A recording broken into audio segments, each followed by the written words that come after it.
Welcome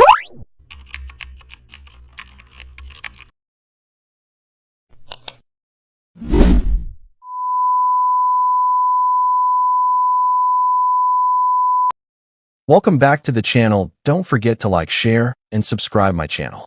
Today we are explore how to create a glowing gradient ribbon banner using layer styles in Photoshop. Now I open Photoshop and choose a wide canvas for a banner layout. First I draw a ribbon style custom shape and stretch it across the canvas. Then I apply a gradient overlay blending red into orange for strong energy. After that I duplicate the ribbon and place it behind with a darker tone for depth. Now I add inner glow and outer glow to give the ribbon a luminous effect. Next I refine the edges and folds so the ribbon looks realistic.